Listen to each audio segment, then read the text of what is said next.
Welcome back नाजरीन। शेर अली साहब, अब ये जो मुलाकातें हैं सर, इसमें गंडापुर साहब के ऊपर तो इतनी तनकीद नहीं होती, लेकिन जब भी बैरिस्टर सैफ साहब मुलाकात करते हैं तो हमने पीटीआई के कई रहनुमाओं के बयानात सुने हैं कि वो कैसे मुलाकात कर लेते हैं। आप भी समझते हैं कि बैरिस्टर सैफ साहब खैबर पख्तूनख्वा के अंदर अगर बैठे हैं तो वो खान साहब की मर्जी के बगैर इस ओहदे पर बैठे हैं?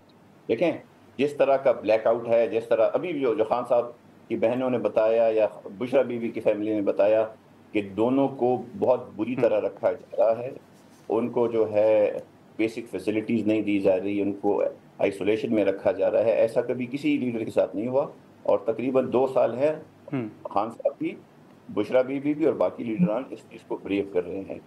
बात जो है बैरिस्टर सैफ साहब की जो है, बिल्कुल काफ़ी वर्कर्स का जो है उनके इस तरह बगैर शेड्यूल के, बगैर लिस्ट के जाने पे एतराज़ है और उसकी भी कुछ वजूहात हैं। लेकिन अगर हम सिर्फ एक ही ये मुद्दा उठा लें, बैरिस्टर सैफ वाला, इसके ऊपर ब्लैकआउट है खान साहब की तरफ से। जो चीज़ वो बड़े साहब जो अडयाला में बैठे हैं सुपरिटेंडेंट के ऊपर, अगर वो जो चाहते हैं वो बात निकलती है, वो जो नहीं चाहते वो बात आगे नहीं निकलती। तो इसी वजह से ये चीज़ें हैं। लेकिन बाकी जो है जहाँ तक इश्यूज़ हैं सेनेट के हवाले से, उस पर इंटरनली भी बातचीत चल रही है। इंशाल्लाह उसका भी कोई एक मैकेनिज्म जो है वो हम लोग फाइनलाइज कर रहे हैं। लेकिन काज़मी साहब, इस वक्त जो मुस्लिम लीग नून की जानिब से पाकिस्तान तहरीक इंसाफ के ऊपर तनकीद होती रहती है, 9 मई के केसेस हों, उस हवाले से भी आपका मौक़िफ़ सामने आता है। लेकिन हाल ही में आपके इल्म में होगा कि हुकूमत ने एक प्रेस कॉन्फ्रेंस करके कहा था कि पीटीआई तो दहशतगर्द जमात है, आप उनको जत्था कहते हैं, मुख्तलिफ इल्ज़ामात आयद किए जाते हैं। लेकिन खैबर पख्तूनख्वा के अंदर ये जो सेनेट इंतखाबात के दौरान आपने पीटीआई के साथ इत्तेहाद किया, तो अब आप समझते हैं कि पहले जो एक बयानिया था पीटीआई के हवाले से मुस्लिम लीग नून का, वो गलत साबित हुआ या वो दुरुस्त नहीं था? और अब क्या मुस्लिम लीग नून ने ये मानना शुरू किया है कि पीटीआई जो है वो सियासी जमात है और यही वजूहत हैं कि आपको इत्तेहाद जो है वो करना पड़ा केपी के अंदर? मैं बिल्कुल इसका जवाब देता हूँ नादिर। उससे पहले मेरे भाई ने फरमाया कि मरियम नवाज जो है वो फलां को मिले तो उससे नहीं मिलती और इससे मिले तो उसको नहीं मिला जाता। भाई, शहबाज शरीफ जब आपको लाया गया था ना 2018 में इक़्तिदार के अंदर, जो अफराद थे, जो टीम थी, जिनके कंधों पे आप सवार हो के इक़्तिदार के ऐवानों में पहुंचे, उन्होंने आपसे पहले इसी शहबाज शरीफ को बुलाया था और ये बताया था कि भाई ये चीजें अगर आप करें और नवाज शरीफ को माइनस करके अगर यूं करते हैं तो आप हमारे वजीर आज़म हैं। और जवाब था कि उनके बगैर मैं एक कदम आगे नहीं बढ़ाऊंगा, उनकी मंशा और उनकी मशावरत के बगैर सवाल ही पैदा नहीं होता। तो आप ये अपने जो यूट्यूबर हैं जिनका पैसा वसूल डॉलर्स हैं, उनकी बात मान के, उनकी स्टोरीज पे यकीन करके नेशनल मीडिया पे ना बोला करें। भाई, वो जो लोग हैं वो इमरान खान के नाम पे पैसा अब तक बना रहे हैं, ये उनकी मन गलत किस्म की स्टोरी है जो आप आके बयान करते हैं। अब जहां तक सेनेट की बात है नादिर, हमारी तो कोई मजबूरी नहीं थी। हुकूमत की ये जो मैं मरकज की बात करूंगा, हमारी ये अवलीन तरजीह थी कि वहां पे ये अमल खुश उसलूबी के साथ तय हो जाए। जो लोग बिकने के लिए तैयार थे, जिनकी आंखों में आंसू थे, वहां पे इमरान खान के नजरियाती कारकुन जब उन पे सरमायादाराना लोगों को, जो सरमायादार लोग थे, उनको फोकियत दी गई, तो इनके लोग तो मुतअद्दिद वहां पे बिकने के लिए तैयार थे। हम तो बिल्कुल मजबूर नहीं थे। हम अगर चाहते तो हमारी सीटें इससे ज्यादा हो सकती थी, कोई मसला नहीं था। वहां पे इनके साथ हम नहीं बैठे, हमारे साथ वो इमरान खान साहब बैठे हैं जो आज तक ये चूरन बेचते रहे हैं कि पीपल्स पार्टी और पीएमएलएन की क़यादत पे ये किस्म के इल्जामात हैं, चोरी डाका और पता नहीं क्या क्या चीजें।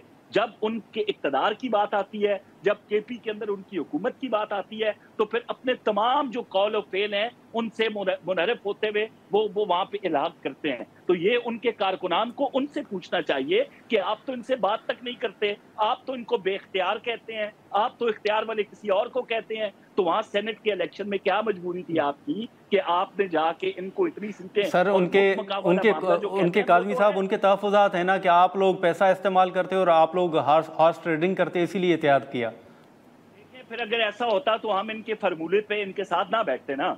अगर हमारी नीयत वहां पे खरीदो फरोख्त की होती तो हम बिल्कुल ना बैठते। अभी तो इनके अपने मसले हैं भाई कि खान साहब ने ये लिस्ट अप्रूव की या नहीं की। एक तबका कहते हैं नहीं जी, खान साहब को तो इल्म ही नहीं, इल्जाम लग रहा है, सबो शितम हो रहा है अली अमीन पे, बैरिस्टर सैफ पे और दीगर लोगों पे। आज या कल अली अमीन ने ये कह दिया ना कि खान साहब ने ये कहा था कि ये लिस्ट है। वो जो बेचारा रो रहा था, क्या नाम था उसका, इरफान सलीम, उसके हवाले से खान साहब के अल्फाज थे कि हटाओ इसको और लाओ उसको। چیزیں تو اب علی امین بالکل آن ریکارڈ لیکن خان صاحب ایک دفعہ کہہ چکے اور آئندہ بھی ریپیٹ کریں گے، اس پہ تو پردہ اٹھ چکے ہیں آپ کے، لیکن وہ عمران خان ہے۔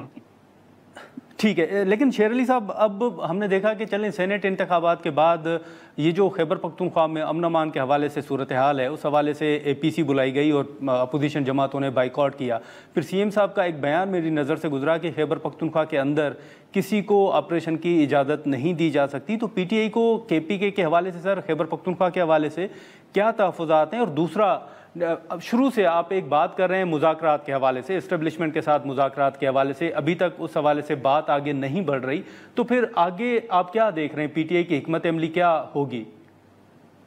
دیکھیں، پہلی بات تو یہ ہے کہ یہ جو بھی یہ مشیر صاحب کہہ رہے تھے، یہ مجھے خان صاحب کے مشیر زیادہ اور پنجاب حکومت کے کم نظر آتے ہیں۔ جتنا سینسرشپ ہے یہاں پہ اڈیالہ جیل میں، اٹ از بائی ڈیزائن، تاکہ اسی طرح کی کنڈیشنز کریٹ کی جائیں۔ اگر ریگولرلی لیڈرشپ کی ملاقاتیں ہوتی، اگر وہ ہوتا تو چیزیں کلیئر ہو جاتی، پہلی بات۔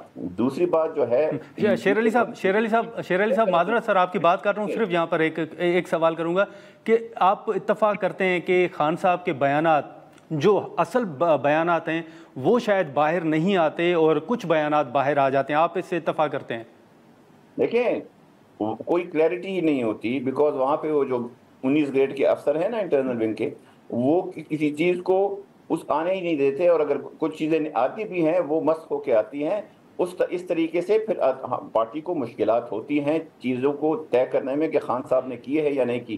دوسری امپورٹنٹ بات یہ ہے کہ جو سینٹ کے اندر لسٹ ہے یا نہیں ہے یا جیسے بھی ہے، اس کے اوپر بھی تحقیق ہوگی اور آگے جا کے چیزیں کلیئر ہو جائیں گی، بیکاز ایسے ماحول میں جب آپ کے لیڈرز سے رابطہ منقطع ہے، ان کے ساتھ زیادتی ہو رہی ہے، ان کے ساتھ غیر ناروا سلوک ہوتا ہے، تو یہ چیزیں تو ہوں گی۔ جہاں تک انہوں نے ابھی یوٹیوبرز کی بات کی ہے، تو ہم تو سامنے دیکھ رہے ہیں نا، ہم جب اڈیالہ جاتے ہیں وہاں پہ جو لوگ بیٹھے ہوتے ہیں، جو پولیس والے ہوتے ہیں، ان کے سامنے تو ہو رہا ہوتا ہے، وہ کہتے ہیں جی آپ لوگ یہاں آتے ہیں، ہم آپ کو نہیں چھوڑتے، جو ملنے والے ہوتے ہیں وہ رات کو جو ہے اور رات کو اور صبح کو جو ہے وہ جا کے ملاقاتیں جو ہے کر لیتے ہیں۔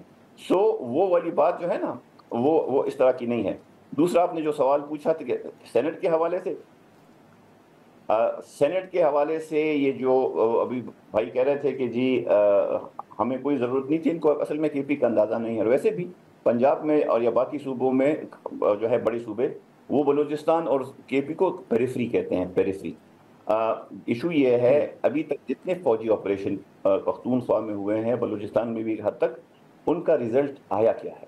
ان کا ایز سچ کوئی اس طرح کا رزلٹ اگر آتا جس سے امن و امان میں جو ہے اضافہ ہوتا اور حالات بہتری کی طرف جاتے، تو لوگ خود ہی کہتے کہ جی آئیں اور آپریشن کریں تاکہ ہمارے مسائل حل ہوں۔ یہ وہی شہباز شریف ہیں، آپ کو اگر یاد ہو، جب چیف منسٹر ہوا کرتے تھے تو ٹی ٹی پی کو لکھتے تھے کہ جی جو بھی مرضی ہے ادھر ہی کریں، اس طرف نہ آئیں۔ یہ تو کیئرلیسنس کا حال ہے ان کی، یہ جو پروونشل پارٹی بنی ہوئی ہے۔ تو مطلب ہے کہ ایسے حالات میں نہ نیشنل کوہیژن پاسبل ہو سکتی ہے، نہ امن و امان پاسبل ہو سکتا ہے، ریزنٹمنٹ بڑھتی ہے، ان کے خلاف نہیں، وہ پی این تو کے پی میں ہے ہی نہیں، نہ کوئی جانتا ہے کہ وہ کہاں ہے، ہزارے میں اگر کہیں ایک آدھ جگہ پہ ہو۔ ریزنٹمنٹ اداروں کے خلاف، اسٹیبلشمنٹ کے خلاف اور ان لوگوں کے خلاف ریزنٹمنٹ اتنی حد تک بڑھ جائے گی کہ اس کے بعد وہ کنٹرول نہیں ہوگی، آپریشنوں سے نہیں ہوگا۔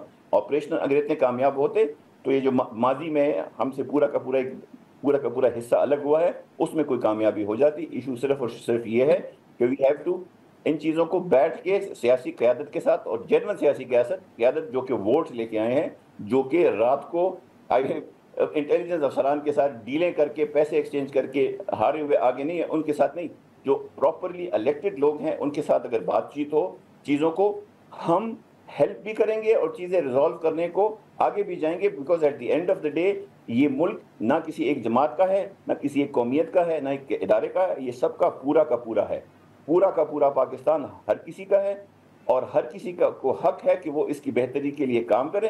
یہ جو الزامات ہیں کہ یہ فلانا غدار تھے، ڈمکانا غدار، یہ آرٹیکل 6 ڈالا ہی سیاستدانوں نے تھا، اسپیشلی فوجی آمروں کے لیے، اس لیے نہیں ڈالا تھا کہ سیاستدان اٹھ کے ایک دوسرے کے اوپر یہ کہانیاں کستے رہیں۔ ناظرین، یہاں پر ایک مختصر سا بریک لیتے ہیں اور پھر مزید گفتگو کو آگے بڑھاتے ہیں۔